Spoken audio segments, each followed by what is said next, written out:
Hello and great morning. I've been doing some of the right things. You know, it's funny. I ran into a couple of people this morning. I was out for a walk. And the first one was very interesting. He asked, is it working? Meaning the walk. And I was like, yeah, absolutely it is.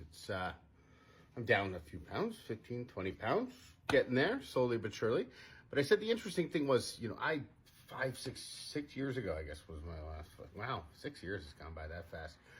6 years ago was my last fight in September. And I was in peak physical form at the time. I was probably 100 pounds lighter or close to it. And I was doing a lot of things I never thought I could do. I was running and all these things. It was great. And now I'm not there. COVID was not kind to me. Really messed with my mindset, all that isolation and everything closed down. Long story short, as I was talking to him, I said, well, the thing is, I can't start where I left off, but I can go back to fundamentals. And this is the interesting thing that I'm finding is happening right now. I'm going back to the things that I know worked, and boy, oh boy, oh boy, it's working. First and foremost is making sure that my mornings are set in a specific way. I don't have it dialed in exactly the way that I want it right now, but this morning, the first thing I did was I shook myself alive and said, thank you, God, for another morning. And I think for me, it gets the blood flowing. It sets my mind right. And everything from there just kind of went exactly the way I wanted to. Listen to some positive stuff. This morning, went out for a walk, get positive things, or I can't even talk. Listen to some positive stuff on the way. I'm actually re-listening to Think and Grow Rich, which is really funny because I've read the book a few times. I've listened to it a few times. And one of my current mentor, Arch, said something to me last week or the week before about Think and Grow Rich. I'm like, that's funny because I just started re-listening to that on my walks. And sometimes, I'm trying to organize my thoughts to make sure that they come out in a coherent way because I can hear them all really quickly and I can't get them out before they're all said. So there's an old saying that when the student is ready, the teacher appears. And that has 100% been happening to me lately. And it has happened to me in the past as well, but it's really been happening lately. But in what I was listening to, it was weird because when I stopped to have my first conversation, it restarted a chapter. And I really listened the second time of the chapter. And it was talking about faith and how faith in yourself, confidence, I love etymology. Confidence is simply con and fidens, with faith from the Latin. It's kind of crazy. But he's talking about definiteness of purpose comes from faith.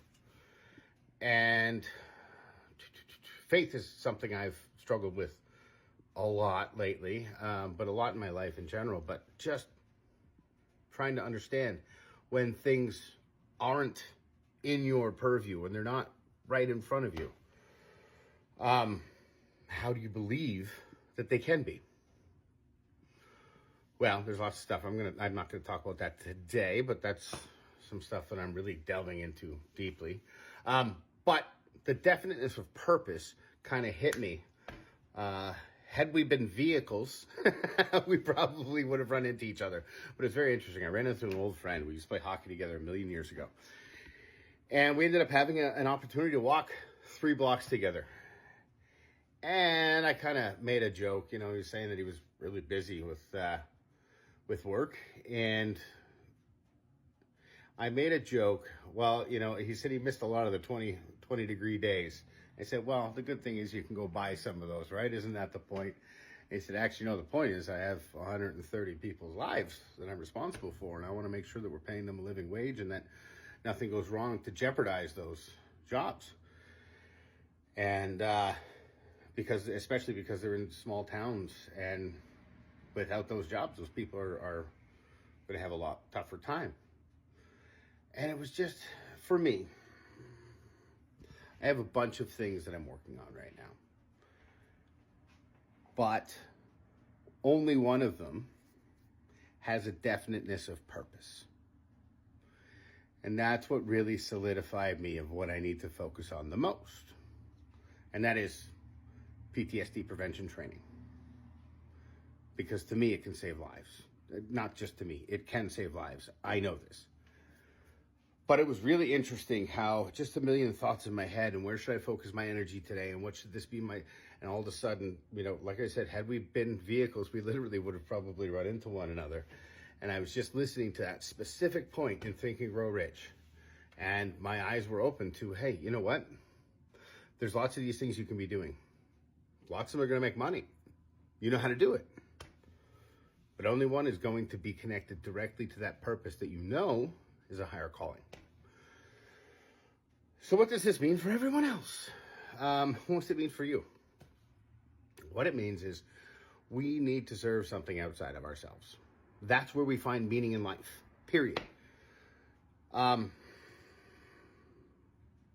more I give of myself to others, the more I'm filled up, the more I feel pulled into my day instead of pushed out of my bed, if that makes sense.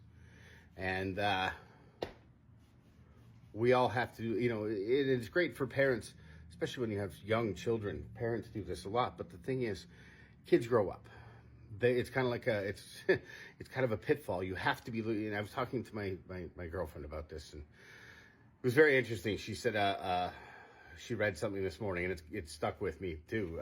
She said she read a comment that said 75% of the time you spend with your children will be over by the time they're age 12. And your daughter is about to turn 11. That's a big eye opener. But it's also an eye opener about purpose. She said, my life purpose is going to be growing up and gone to college. And the thing is, a lot of parents go through that. Once their kids are out, where's their purpose? Well, they're not incorrect by any means in serving the purpose of raising their children and serving their children. And that never goes away. But it doesn't carry the same weight when they're 25 and they're living out in the real world. So we have to find a purpose for ourselves.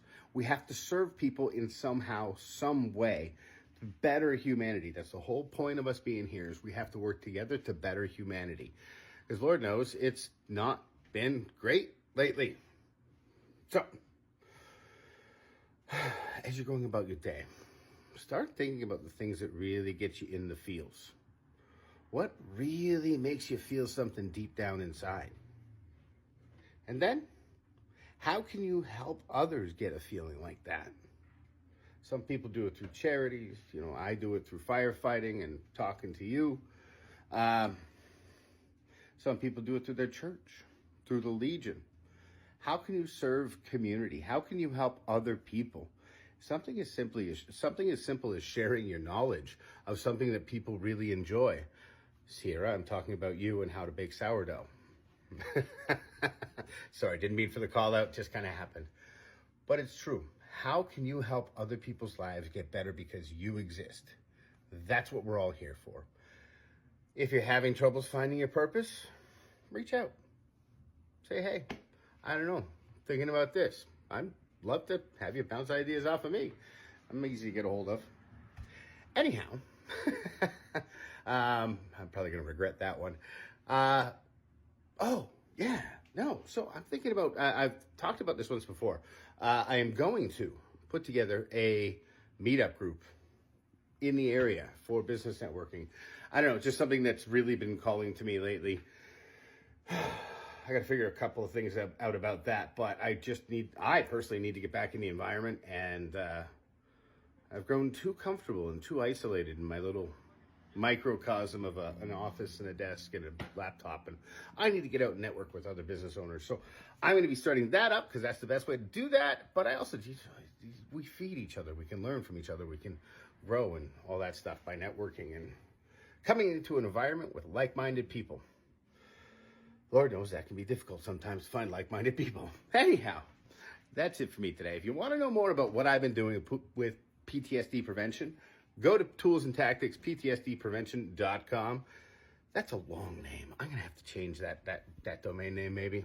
Anyhow, the link's down below. It's always down below. Click it. There's a free download. I'm going to be changing a bunch of stuff and adding way more value to all of that. But what's there, I think, is really important and really impactful. So check it out. Also, do me a favor, hit a like. I don't know if you can subscribe on most of these things. I guess you can on a couple of them, but do me a favor, hit the like button, comment, share. Those things really mean a lot to help me get these messages out there. And to be honest with you, it's weird. I get more feedback live than interaction I do in social media world. It's funny because every once in a while somebody comes up and says, I really listened to what you said the other day and it was really impactful. And it gets me right in the feels. I start tearing up. I'm like, oh, thank you, we're going to go away. But sometimes it's easier to talk to a camera than it is to talk to people in real life, especially we don't know the impact we have on the world around us because of who we are and what we do. I certainly appreciate when I get that feedback online or in person, but we're not recognized often enough in life for things that we do right. So if you want to get recognized for things that you're doing right, recognize somebody else for doing something they're doing right. Something so simple can make all the world of difference for somebody. You know, if you're walking by a worker that's cleaning up a mess or chopping down a tree or doing something. For example, I thought I was done with this. For example, the guys that were working on the street here, I knew they were working on a Saturday when they didn't want to be. Yeah, sure, they're making overtime, but they'd rather be with their families on a sunny Saturday. And I hear people complaining and whining online about stuff and not having water. And here's the thing, water main burst. These guys came in and fixed it. They had it done by noon on a Saturday. It burst on 9 o'clock in the morning. Those guys don't want to be there. They want to be with their families. They want to be enjoying it and probably throwing back a wobbly pop at that point. But they were out there doing something for the betterment of the community, and nobody was recognizing them for it. And I'm not saying they absolutely deserve that. Sure, they get paid all those things, but just the fact that somebody come over and said, hey, thank you guys. I appreciate you'd rather be with your families than doing this, but as somebody who's affected by this, I appreciate you. Little things like that make all the difference in the world. You know, to pay it forward with the buying somebody a coffee in line at Timmy's, that's a great thing. Little things like that make all the world a difference. Shake somebody's hand. Tell somebody they're doing a good job. Tell somebody they look great. Really makes people feel better. Anyhow, that's it for me today. I'm going to continue to ramble on if I don't cut this off. So have a fantastic day. Until the next one, know that I love you, and I'll see you soon.